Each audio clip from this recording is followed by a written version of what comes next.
start with these two quotes, and that's my contact information if you need it. So the George Bernard Shaw quote, I think, connects with me because a lot of time when we're talking about technology and tools and so on, I think what he said is that what are they going to talk about is something that, we often wonder. It's like, what's going to happen when we use these tools and so on? And I think the Theodore Nelson one works for me because it says that even though we spend a lot of our time thinking about the wires and the cables and the Wi-Fi and, how do we get things to work, it's the vision, the unifying vision that is more important. And to throw one more quote here, so I'm going to start with this one. Take a look at this. It says that the introduction of the use of the internet may prove as epochal as the wheel or the steam power. How many people agree with that? Let's see a show of hands. Okay, we have a few people. That's okay, I'll come back to that quote in a minute. But I want to start with some apologies. Firstly, I've been a little sick the last few days, so if I have to run to the bathroom, you know why. In between, I also apologize that I might be repeating myself, some of the slides, because I've had a couple of sessions already, so to those who were at those sessions, sorry. And finally, I want to apologize for not being the other Indian, the hole-in-the-wall guy, because a couple of people have come to me and said, oh, Dr. Mitra, it's great. I'm like, no, I'm Mishra, and that's Mitra, and so he's tomorrow. Okay. So if you're here for him, you can go. I won't feel bad. It's all right. Also want to thank the conference organizers and the high school here and Justin and all the people who have worked this has been just a wonderful experience for me to be here. Just a wonderful environment, great school, and just meeting and talking with people has just actually been great, despite the little illness and all that. So a little bit about myself and my dream. My dream is actually to be in The Simpsons. And that's sort of what I would look like if I were on The Simpsons. More seriously, I'm a faculty member at Michigan State University, MSU. I direct the master's program in educational technology, and a couple of our grads are here in the audience, and I've met a few. And I was supposed to meet some people for lunch today, and I apologize I couldn't make it for that. If I would be remiss if I didn't speak of my friend and colleague with whom I've done a lot of my work. That's Matt Kaler. It looks very cool, both with sunglasses and without. And we spend a lot of our time thinking and talking, apart from having beer, about technology and education, and particularly what is it that teachers need to know. So that will be a main focus of what I will talk about today. But to come back to the original quote. So I had this, and what this quote essentially says that this network of devices is going to be greater than the wheel or the steam engine. The only problem here is that I lied to you because that quote is not about the internet. Any guesses as to what that quote was about? Blackboard, slate. Okay, I'll tell you. It's about the talking picture, all right? And this was an academic book written by somebody back in 1933, University of Chicago Press. So anytime I see that, I have a copy of that book, and I keep it there by me because he said that this would be bigger than the wheel or the steam engine. And we know how that turned out, right? And so the question is, what have we learned? And this is an actual slide from an educational video. And I love the fact that they got a typo in there. So what is it that we have learned through this process?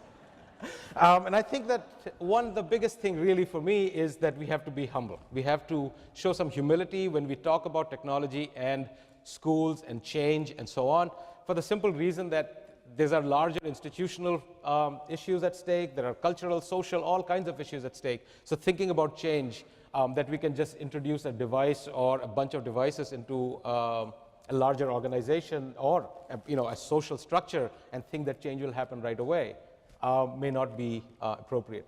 But the other thing I think we need to think about is how we frame the discussion around technology and education.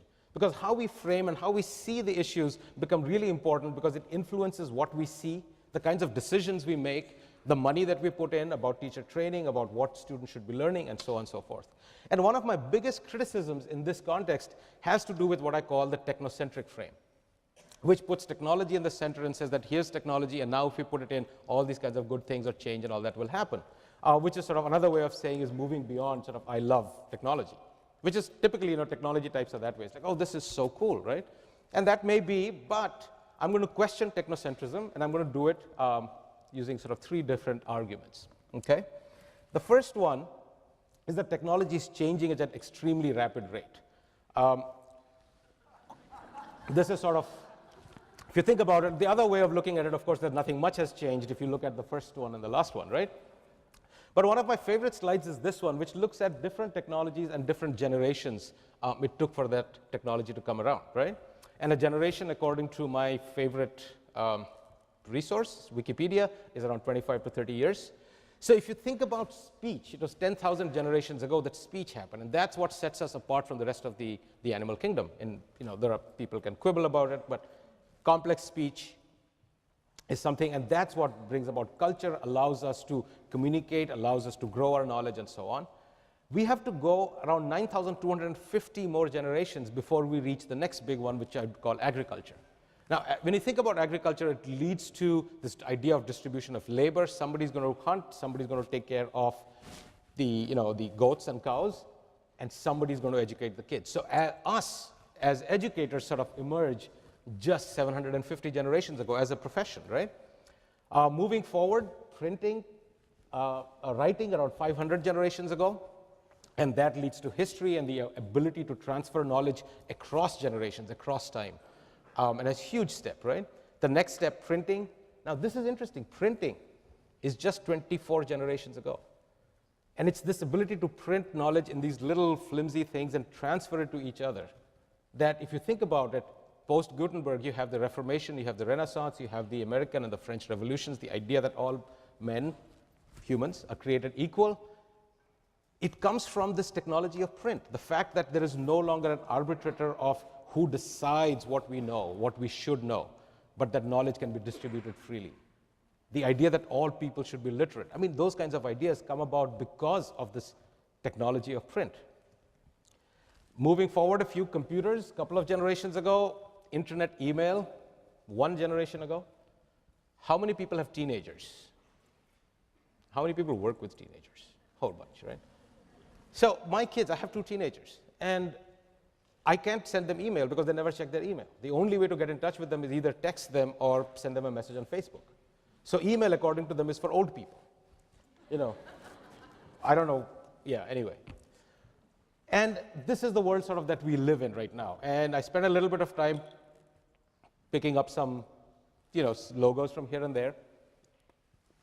And I think we really have to ask ourselves, what does it mean to live in this world where something like Wikipedia exists, or World of Warcraft? What does it mean when our kids, our world is enmeshed in these kinds of tools and technologies? And then when you think of Web 2.0 tools, user-generated content, what are the implications of that for us as educators? And if you think about, it's this Web 2.0, Facebook, Twitter, things like that, which led to something like the Arab Spring. And to think of that, it didn't lead to that, but it helped make that happen.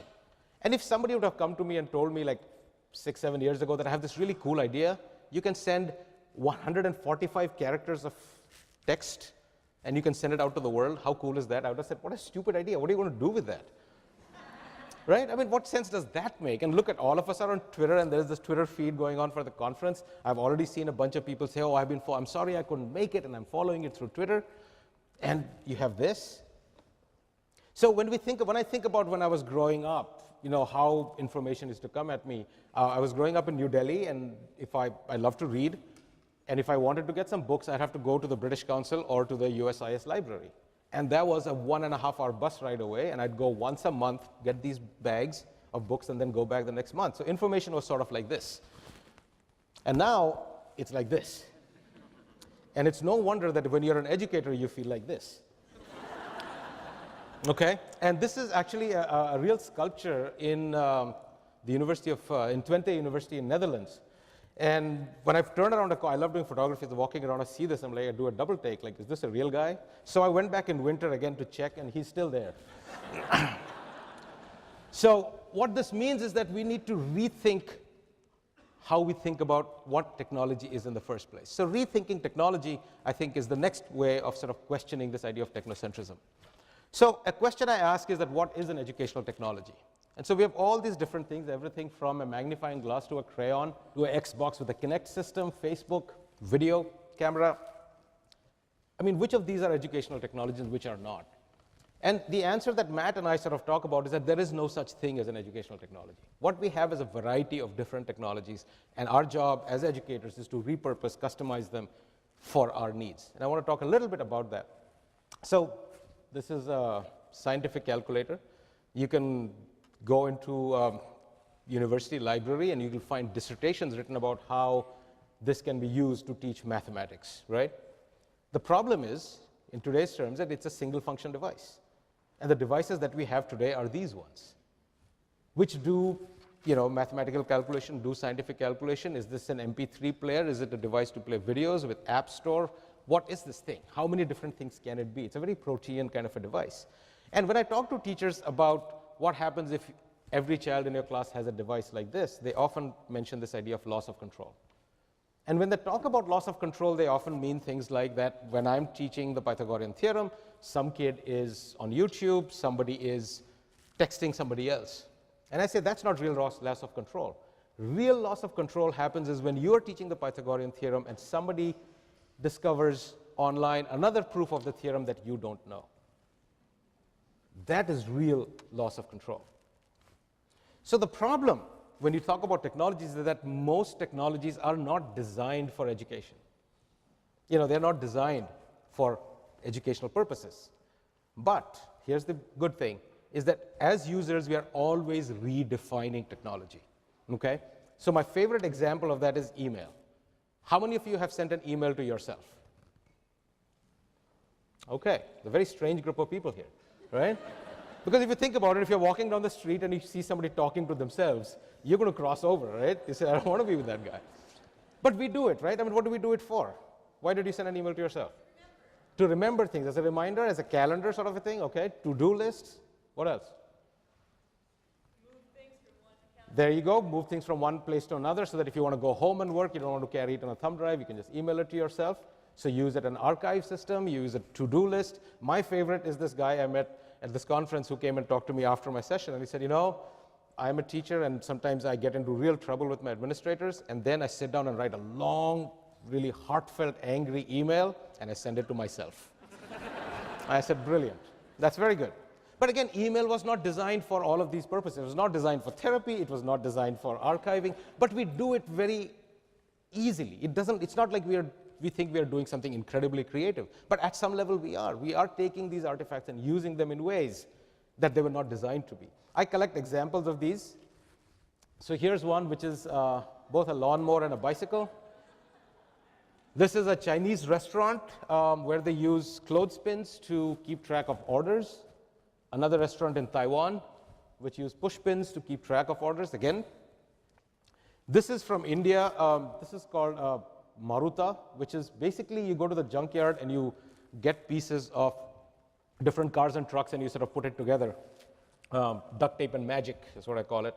And it just runs at sort of 5 miles per hour kind of a thing. And a piece falls off, and then you go get another piece, tie it up, and you work again, right? So, but the question is, why is this important? Why is this important for us? I think it's important because only repurposing makes a technology an educational technology. And I think that's a really important thing for us as educators to think about. And an example that I give is sort of like Microsoft Excel. A lot of teachers who teach math use Microsoft Excel. Now, Excel is clearly not designed to help teach kids learn mathematics. There are too many options, kids get lost, the cells are too small, right? But we do. Why do we do it? Because it's on every computer. Because Microsoft is a big corporation and it has it on every machine. That's fine. We work with what we have. And I think that's something that educators are really good at, working with the resources that we have.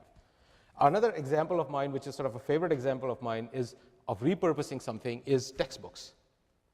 If there's one thing that's been designed specifically, at least claimed to be for your classroom, it's a textbook, right? But what do? We say read the following chapters, don't read this, here is some supplementary material. We are again taking something which was supposed to be designed for us and then customizing it for our own needs. And I think that we need to start thinking of all technologies in that way. And this repurposing is a creative and an innovative act. And the crucial mediating role here is played by the teacher. And every once in a while, I hear some rhetoric of teacher-proof curriculum. And if there's one thing that I've learned in my work over the last You know, it sounds funny to say decades, but it really is. I feel old all of a sudden saying that, but decades, is that there is no such thing as a teacher-proof curriculum. Okay? So 2 arguments for questioning technocentrism: rapid rate of change, and think that we have to rethink how we think of technology. Third argument for questioning technocentrism when it comes to education is that it ignores 2 very important things. It ignores the content and the pedagogy, if we think only of the technology. So technology changes how we teach, okay? The greatest, I think, educational technology that has come about in our lifetime is this one. I mean, just think about it. A kid in Botswana, a kid in East Lansing, Michigan, a kid in Hong Kong suddenly has access to information that, more information that any generation ever in human evolution has ever had access to. I mean, just the idea of it is mind-boggling. Okay? Now we can ask questions about how much of that information is valid, and can we verify, can we do this, can we do that? I agree. But that leads to what I call Punya's 23rd law of parenting. And there are not that there are 22 before, but I like prime numbers, so that's why it's 23. So there's a 37th law of writing, you know, so on, right? So, this is with my kids is, for facts, go to Google, for wisdom, come to me. Right? Because it's a world where we can find out that information. You can go online and look it up. But wisdom, now that's something else, right? What to do with information, how to, you know, make generalizations based on it, how to make inferences, how to think about it, that's something else. So you combine Google with things like OpenCourseWare, with videos like Khan Academy, with Web 2.0 user-generated content and so on, with this idea of bring your own device to school. So clearly technology fundamentally changes how we teach. Growth of online learning. So when you look at these 2, you can't see them as separate from each other, but you rather see them as overlapping with each other. It's that intersection that is of interest to us, where technology and pedagogy come together, right? So technology and pedagogy are 2 pieces there, but, and this is what I call a big but, because teaching is always about something, okay? We call that content, disciplinary knowledge, mathematics, physics, music, art, you know, physical education.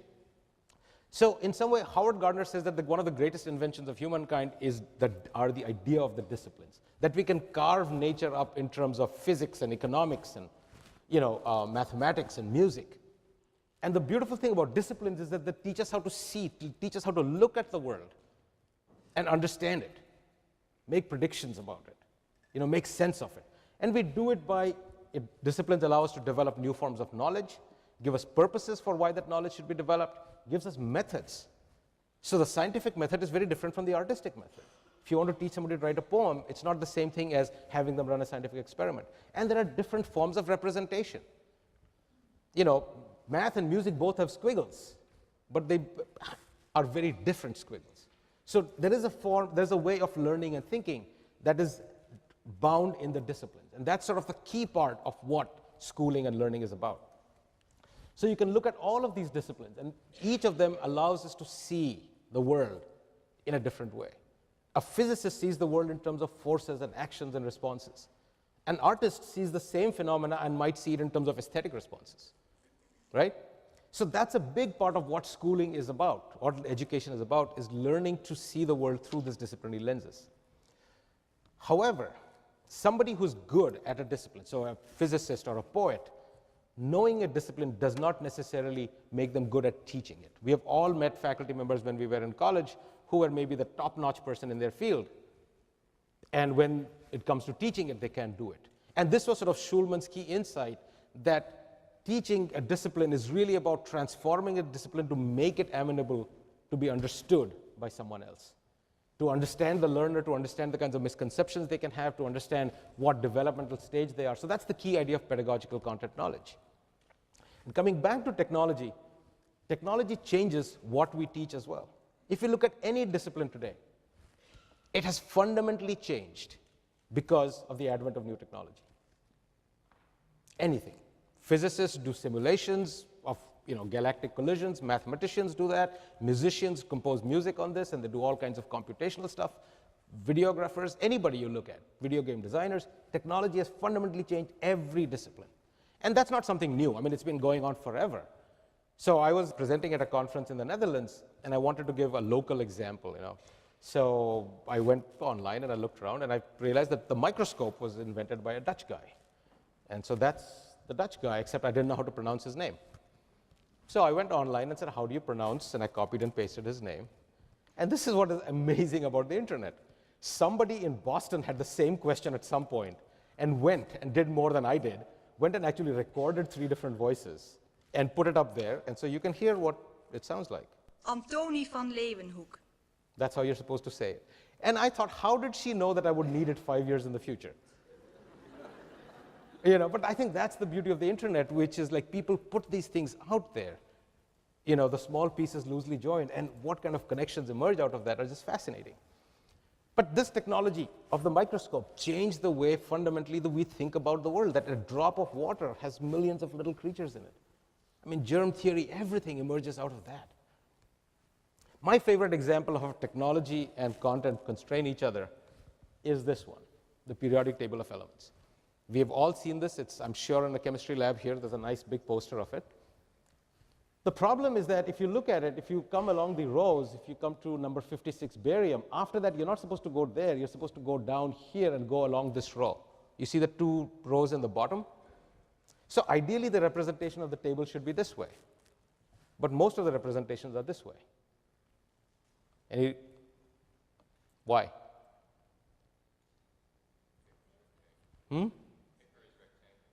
Because of the technology of the print, which is you'd either have to make it fold out or you'd make the cells really small, and chemists want to pack a lot of information into the cells.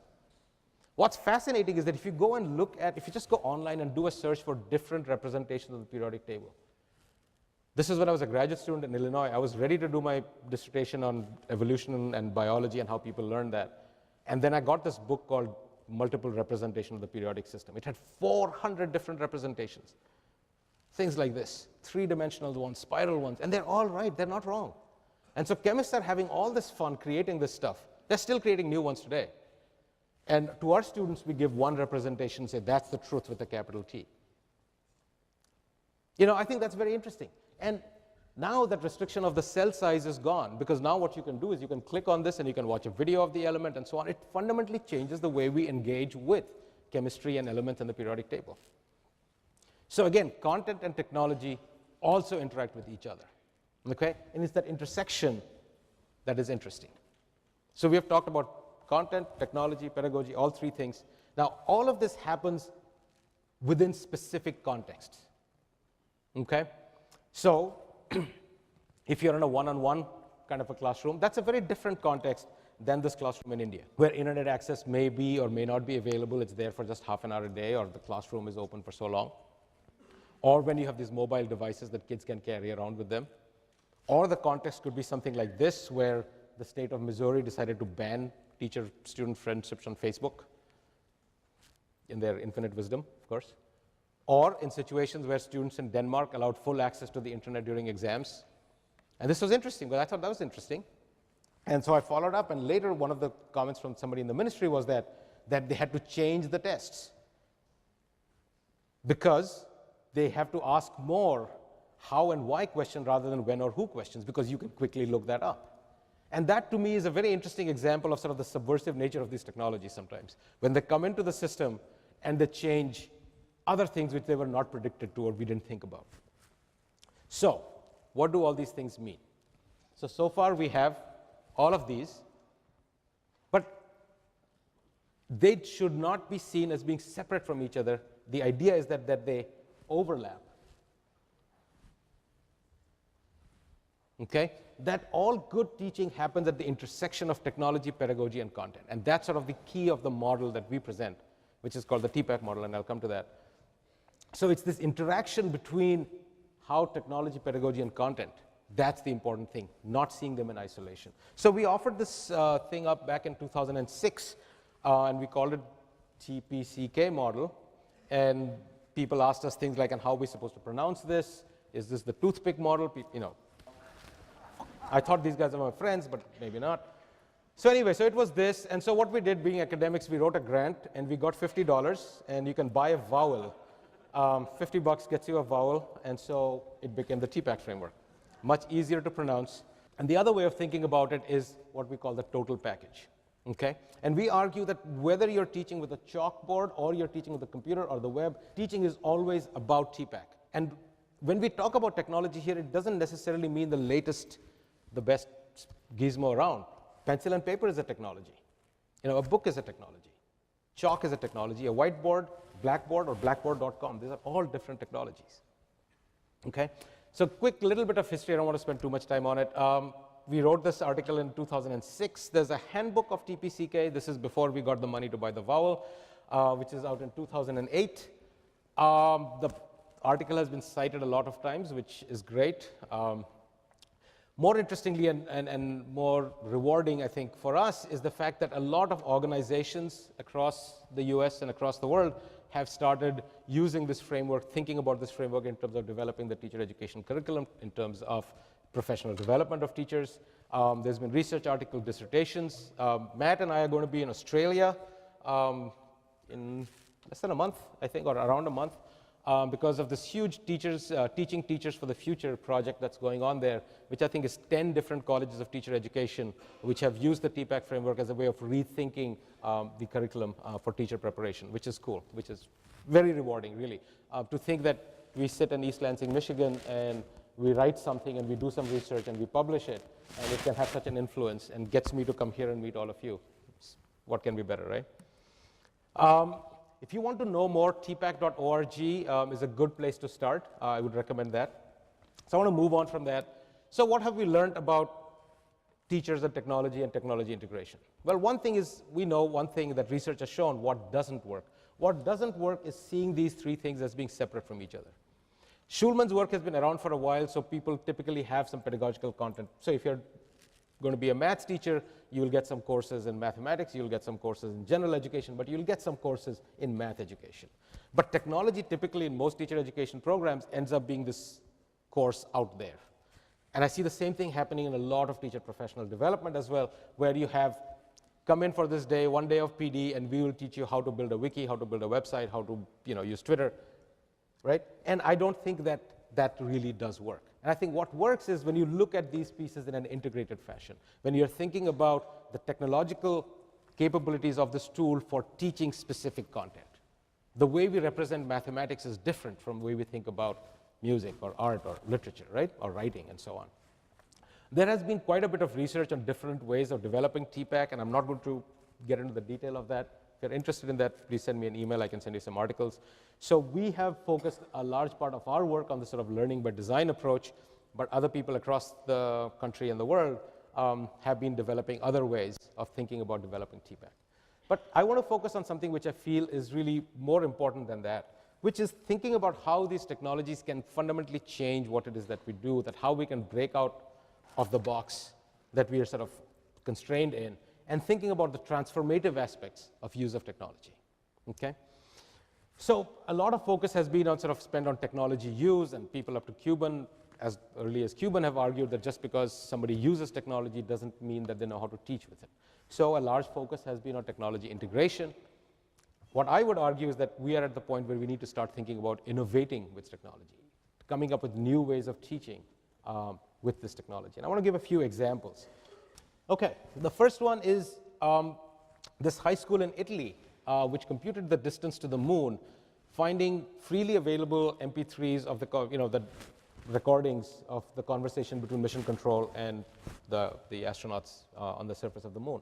And if you listen to it carefully, you'll see that there is an echo. There's a slight echo between the last word. Let's say the eagle has landed, and if you listen carefully, you hear landed. And that's because the electromagnetic signals are going from the Earth to the moon and back again. Just like when you're making a international phone call, sometimes you get that echo, same way. And so what these guys did is they took Audacity, which is an application for actually people use for making podcasts and so on, and used it as a data analysis tool. It's zoomed in, and you can see over there the little echo, and computed the gap between the sound and the echo. And the teacher set kids up in groups. They had to decide where they should, so there was error and all that in that. But once you got that gap, all you have to do is divide it by 2 and multiply by the speed of light, and you'll get the distance to the moon. And they were so accurate that they could actually tell when the moon was closer to the Earth and further away, because the moon doesn't go in a perfect circle. So to me, there was like a really interesting little activity that was done. But for me, what was truly fascinating was using Audacity as a data analysis tool. That's what I've been trying to say when we think about repurposing. So you can't go and teach a teacher and say, you need to learn Audacity because it's going to be a data analysis tool, because you don't know that they're going to use it that way. So that puts real challenges on us who are involved in teacher education, who are involved in teacher professional development. Because like I said, these tools are protean and we can use them in many different ways, and it's hard to predict what it would be, what potential use could be. So that's interesting. This second one is from some teaching that I did this summer. And I was teaching a course on leadership, and I always try to find an activity that matches sort of the content that we are teaching so that we can cover some technology as well. And in leadership, you always have these tensions, right? You have sort of top-down versus bottom-up, organic versus this, and so on and so forth. And so we had some readings on that. And one of the activities I gave my students was, okay, let's make a list of all these tensions. So we had a Google Doc where we made a list of these tensions. And in the afternoon when they came back, I told them that given these tools, which is any digital camera that they have, a tripod, and this free website called Pixlr, which is like a Photoshop online, they had to create a representation of one of those tensions which showed the same person in more than one way, so that it would be like me talking to myself. Does that make sense? Like you have the multiple roles in the movies. But they had to represent these tensions. So here is one representation. It's the same guy, and he's talking about how you can be community of learners versus individual learner. So that was his way of representing it. This one was organized versus chaotic. So you can see they had a lot of fun with it, and they played with the technology and allowed us to sort of explore the idea of these tensions. That's okay. Assignment done, over, semester's over, summer's over, they're gone back to their classrooms. And then on Facebook, I get this email from this one teacher, and that's not that because she was arrested, that's how we took pictures of all our students, including myself, for the class, so just for fun. And what she told me, she was teaching a high school class on geometry. And what she had her high school students do is think about rotation, reflection, translation by doing this assignment. So you can see the students had to go and do the same assignment. And this was on Facebook. This is what she wrote. She said, had some fun with cloning, transformation, geometry. Some groups got it, others not so much. Made for great discussions, though, about transformations and isometry. So to me, this is a great example of repurposing where we came up with an activity for something, and what this teacher didn't say that, oh, this can be used only to represent tensions, but said, oh, I can possibly use this to teach geometry, to teach transformations in geometry, which I think is really exciting. A third example is what I call dynagraphs, which are sort of ways of representing functions. And even more interesting now is I'm with this project with Microsoft where we're looking at the Kinect as a way of representing mathematics. And this guy has written this program which lets you connect your PC to the Kinect device. And it's just fascinating because you can go in and by moving your arms, you can draw the equation of the line, you can change the angle, you can draw a parabola. It's a very kinesthetic way of understanding mathematics. Again, the Kinect system was not supposed to be designed for that, but it can be used for that. So one thing that you'd like to ask yourself is, what do these examples tell us? Would this have been possible 100 years ago, 10 years ago, 5 years ago? Then the question is, what will be possible 5 years from now? And what does it mean for learning in the 21st century? Right? And remember that we are just at the beginning of the 21st century. So there's a long way to go before the 21st century gets over, right? So the question, I think, is how do we prepare ourselves and our students? I want to give one example of a friend of mine who's a teacher.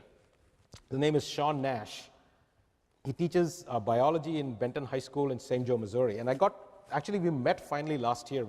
I've known him for 4 or 5 years. We just met online. We regard each other almost like soulmates. It's very interesting. He grew up in St. Joe, Missouri. I grew up in India. And we meet online, and we have this great friendship. And he's a fantastic teacher. One of the things he does, his philosophy is that if you can't imagine anyone linking to what you're about to write, don't write it. So think about what that means. That students working in a high school classroom need to do authentic work. So you can go to his Principles of Biology website. It's a Ning.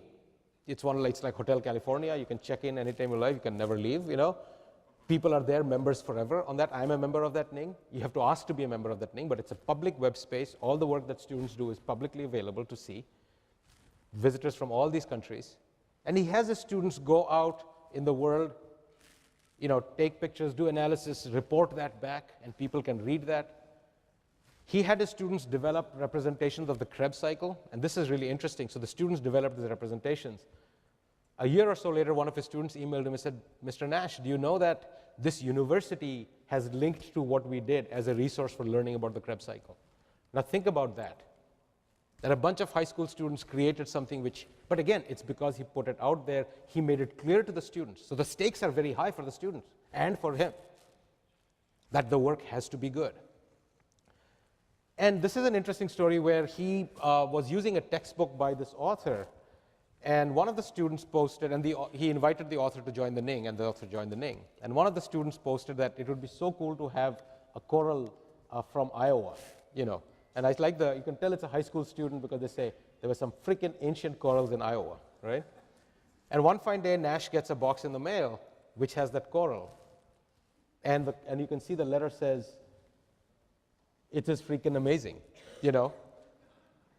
And the student says, by using the Ning site while just thinking my thought out loud, an author heard and sent me a piece of ancient history. I think that's really interesting. And again, and there are lots of examples that Nash can talk about, and lots of examples I can talk about from just my putting stuff out there on the internet and putting it out there, having people access it and contribute back to me in ways that are really powerful. The other thing we often talk about is that we need to develop a community of learners. And Sean Nash has done that, which I find is really interesting. So this is a student of his, this is an email he got from a student who had graduated from his class, was now in college, and wanted to use an example of student writing that was going on in Sean's classroom for her college, something that she was doing. And I think that we often, and when I've talked with Sean and I said, did you have a plan in mind? He said, no. I was just doing things and hoping that things would work out, and some things didn't, and I stopped doing those, and things that worked, that pushed them even further. And it's over time, over a period of 4, 5, 6 years, that you see this beautiful sort of thing emerge. But it's this willingness to explore, to try different things, but not just explore and be done with it, but to create something and put it out there, to make stuff, make this website, make his kids do right stuff, and finally to share it with the world. I think that becomes critical here. So I'm going to segue to a slightly personal story here. There's a new genre of writing, I don't know if you know about it, it's called SciPo, and it's basically scientific poetry. And the way this started is that a few years ago, my son took some class somewhere and he had to create a blog, and he created it, and then he completely, of course, forgot about it because it was mandated on him to make a blog, so he made it and it was done. And my daughter is younger by 3 years, and she said, how come he has a blog and I don't have a blog? I said, sure, you can have a blog. So we went to Blogger and we set up a blog for her. And then it was, what do you put in there? It's like George Bernard Shaw. Now, what are they going to talk about, right?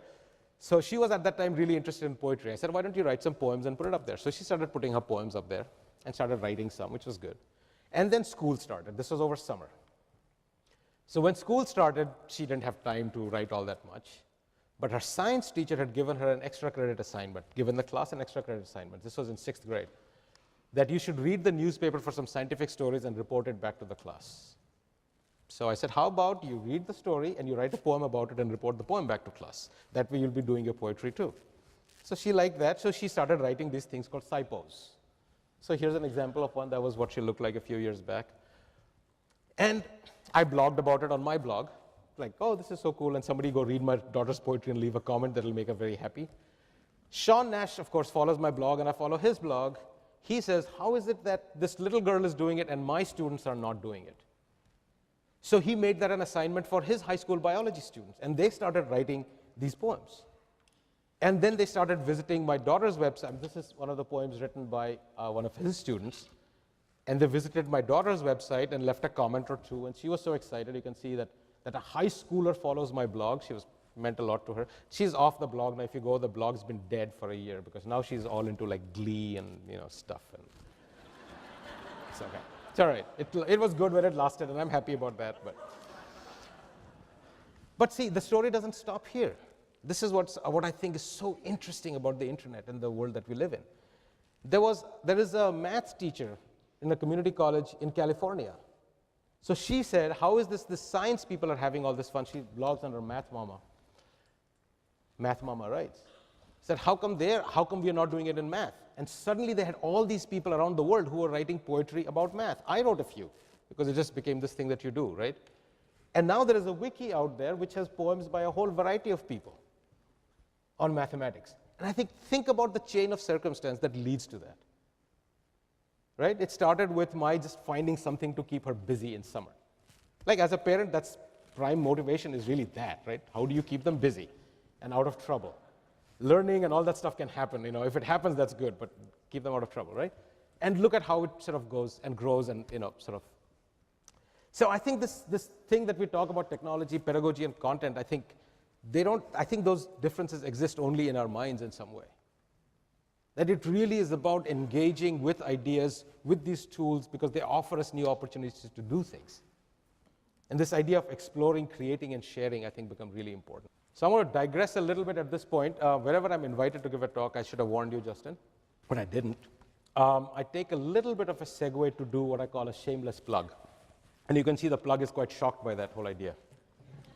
And this is for our program at Michigan State University. You can find out more by going to edutech.msu.edu, or you can email me. It's a master's program as well as a PhD program. If you manage to talk to any of our grads here, do talk to them, because they are our best advocates. And our best students, and I say that with absolute confidence, are the students who come from the international schools. Because inherently, I find that people who are teaching in international schools are inherently risk takers. And when we get 40 or 45 or 50 of them together in this overseas, so this summer it's in Dublin, we have done it in France, we've done it in England, we get dynamite. I mean, these people are working, living, breathing, eating together, having a wonderful time, but really engaging with ideas of technology and pedagogy and content and these new tools and what we can do with them. It's very, very exciting. We also have an on-campus, face-to-face hybrid version, as well as a fully online version. But I think many of you might be interested in the overseas version. If you are, drop me an email, and I can get you more information. I mean, I'm really proud of this program. I think that we had a colleague of mine from Netherlands visit and observe us this summer, and she said that I don't think there's a program like this around, because it's a very intense, very engaging program, and I'm very proud of it. So if you guys are interested in that, or if you're interested in this, which is a new hybrid PhD program, which is if you're working full-time and want to get a PhD, you can do it by coming to campus in summer for a couple of weeks, and the rest of it you're doing online. We just admitted a new cohort. I think this is the best cohort of PhD students we have had. Excellent record, practitioners working in the field, and we have very great hopes from this. So that's the end of my spiel here. Okay, so summing up, we live in a new ecology where standard solutions don't exist, really.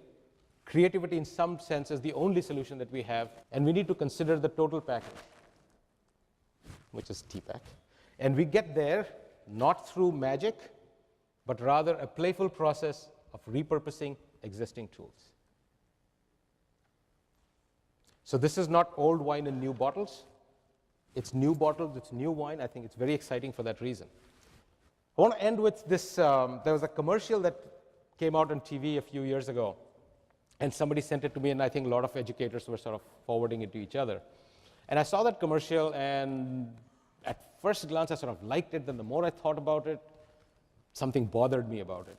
And so I wrote a blog post. And then somebody came and told me that, how academic of you. Here's somebody who's showing you a video, and you are writing about it.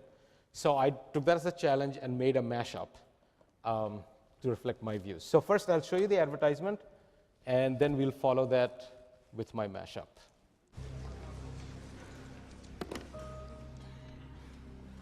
I stand before you today to apologize. The system has failed you. I have failed you. I have failed to help you share your talent with the world when the world needs talent more than ever, yet it's being wasted every day by an educational system steeped in tradition and old ideas.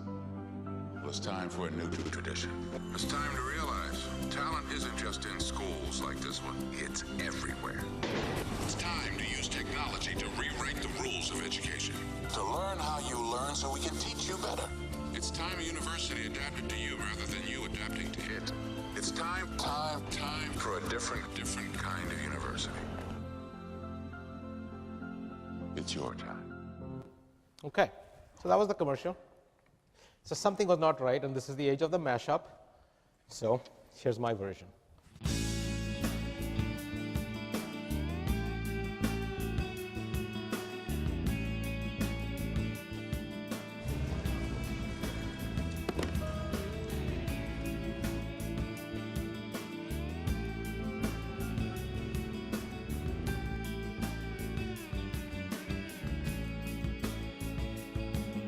The system has failed you. A system steeped in tradition and old ideas.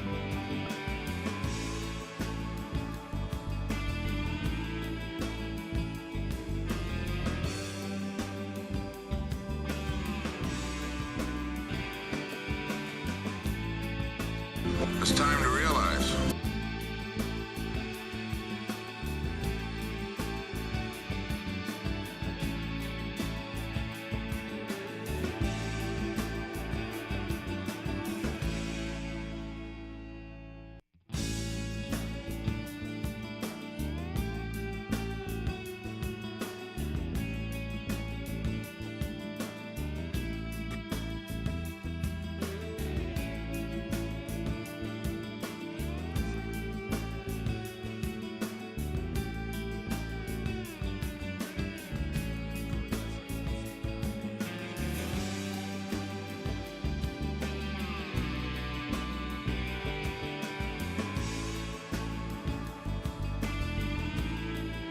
It's your time.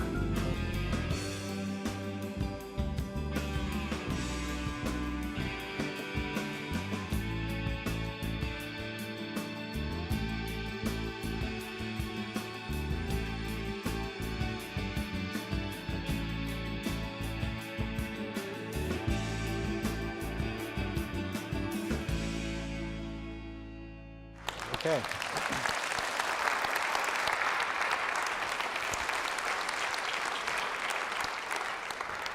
Thank you.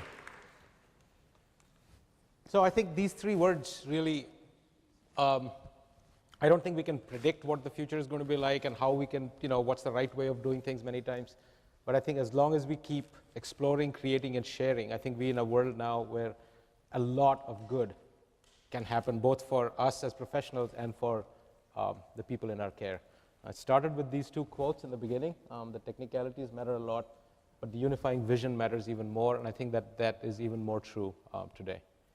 So thank you very much. It's been a pleasure being here, so thanks.